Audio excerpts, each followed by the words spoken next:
పురాణ విజ్ఞానం సామాన్యుల ప్రశ్నలకు సమాధానాలు.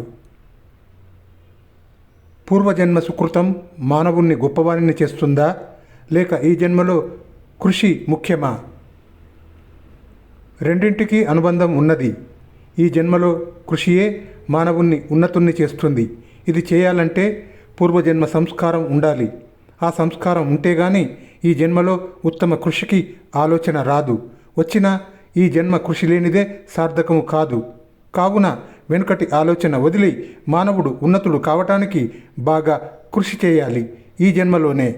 అదే పురుష ప్రయత్నం అంటారు. చేయించేది చేసేది భగవంతుడే అయితే జీవులు కర్మఫలాలు ఎందుకు అనుభవించాలి? భగవంతుడు కర్మలు చేయడు, చేయించడు.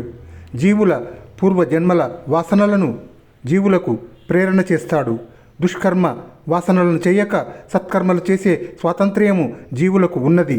కావున స్వతంత్రంగా చేసిన పుణ్య పాప కర్మల ఫలాల్ని జీవులు అనుభవిస్తారు. అభిమన్యుని పూర్వజన్మ వృత్తాంతం గురించి వివిధ అభిప్రాయాలు ఉన్నవి. భారతంలో ఉన్న విషయాన్ని తెలుప కోరుతాను. చంద్రునికి ఒకే కుమారుడు వర్చ్యుడు అనేవాడు ఉన్నాడు. అతన్ని దేవతలు కోరగా దేవమానమును బట్టి 16 రోజులు భూలోకములో ఉండేటట్లు, అనగా భూలోకమానములో 16 సంవత్సరాలు చంద్రుడు పంపగా అతడే అభిమన్యుడిగా పుట్టాడు.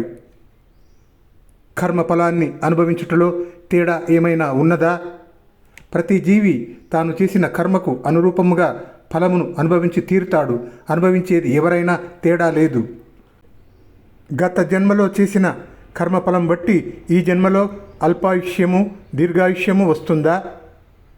సుఖ దుఃఖాలు కానీ ఆయుష్యం కానీ పూర్వజన్మ కర్మఫలమును బట్టే సంభవిస్తాయని నిర్ణయం.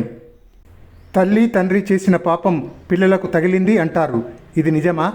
ఎవరి పాపాలకు వారు బాధ్యులు కారా? ఎవరి పాపాలకు వారే బాధ్యులు. కానీ పాపాలను చేసి సంపాదించి ఇచ్చేది పిల్లలకే కనుక పాపంలో భాగం కూడా పిల్లలకు రావటం తప్పదు అంటారు. అసలు మంచితనం అంటే ఏమిటి? ఒకరి మంచి మరొకరికి చెడుగా కనిపిస్తుంది కదా. పరోపకారమే మంచితనం. వక్ర దృష్టితో చూచేవారి దృష్టిలో చెడుగా కనిపించినా మంచే. శంతనుడు తన పుత్రుడు భీష్మునికి స్వచ్ఛంద మరణంగా వరం ఇచ్చాడు కదా. అంత శక్తి ఆ శంతనుడికి ఎలా వచ్చింది? పరమ ధార్మికులైన వారికి జాతితో నిమిత్తం లేకుండా ప్రభావం ఉంటుంది. గంగనే భార్యగా పొందిన శంతనుడు సామాన్యుడా?